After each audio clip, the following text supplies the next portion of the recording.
Hello everyone, Radhe Radhe. I am C. Punita Agrawal and today in this video I am going to share some tips जो आपको सी final exam पास करने में 100% help करेगी guarantee से। ये ऐसी कुछ चीजें हैं ना जो मैंने इंटर में रियलाइज की थी, जो मैंने इंटर में गलती की थी जिसकी वजह से मेरा इंटर में एक ग्रुप क्लियर नहीं हो पाया था। बट वही चीजें मैंने फाइनल में जाके इंप्रूव की और फाइनल में मेरे वो ग्रुप फर्स्ट अटेम्प्ट में क्वालिफाई हो गए। So without much delay let's begin with the video. सबसे पहले आपको प्लानिंग से ज्यादा एग्जीक्यूशन पे फोकस करना होता है।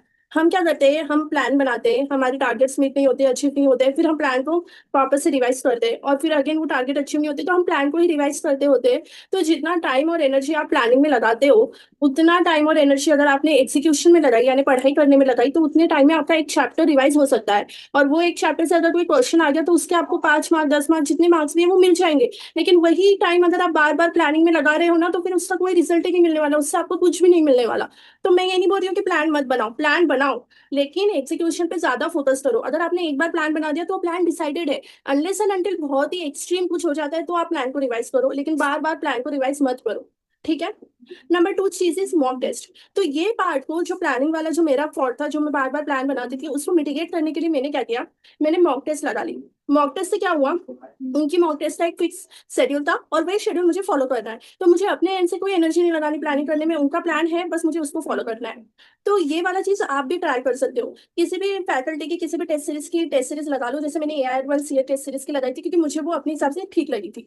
आपको जो भी ठीक लगती है, बहुत सारे मेंटरशिप प्रोग्राम होते हैं, बहुत सारे टेस्ट सीरीज होती है, उनको ज्वाइन कर लो। उससे क्या होगा, ये प्लानिंग वाला प्रॉब्लम सॉल्व हो जाएगा, प्लस आपकी प्रैक्टिस हो जाएगी मॉक टेस्ट रहने में। तो मॉक टेस्ट होती है तो हमारे माइंड पे एक वो रहता है कि यार मेरी मॉक टेस्ट है, अब मुझे पढ़ाई करनी है, तो एक माइंड में एक टारगेट रहता है, एक डेडलाइन रहती है। और फिर क्या होता है, अगर हम खुद से बनाते हैं ना प्लानिंग तो वो उतनी डेडलाइन को हम उतना सीरियसली नहीं लेते। तो जो कंसिस्टेंसी वाला पार्ट है वो भी उससे बहुत सॉल्व हो जाता है। तो प्लीज मॉक टेस्ट लगा लो, स्टार्टिंग से लगा लो। मैं तो ये बोलूंगी अगर आपकी फर्स्ट डिवीजन भी चल रही है, आप सेल्फ स्टडी भी स्टार्ट कर रहे हो तो मॉक टेस्ट लगा लो।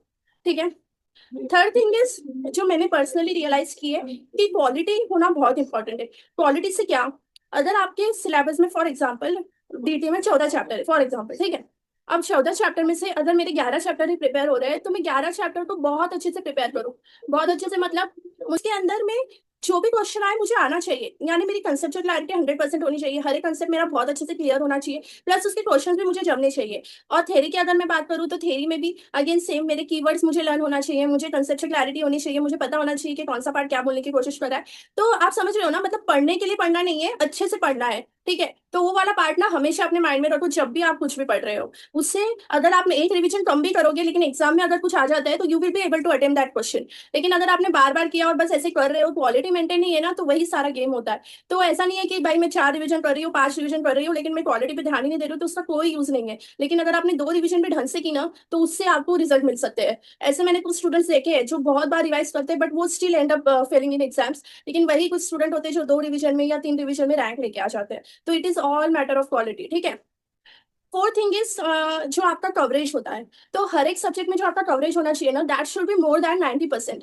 अगेन सेम एग्जांपल, अगर 14 चैप्टर है तो उसमें से मेरे 11 से 12 चैप्टर तो कवर होने ही चाहिए। 1-2 चैप्टर छूटे तो दैट्स ओके, 100% ट्राई करो कवर करने का। लेकिन प्लीज अभी आपके पास में बहुत टाइम है, you have 4 months in hand, तो आराम से आपकी पढ़ाई हो सकती है। तो इसलिए मैं अभी बोल रही हूँ कि प्लीज 90% से ज्यादा सिलेबस कवर करने का ट्राई करो। मार्क्स के टाइम पे टर्म्स में मत सोचो कि यार 120 मार्क्स का पेपर है उसमें से 90%, वैसा नहीं सोचना है। कितने चैप्टर है उसमें से मोर देन 90% होना चाहिए आपका।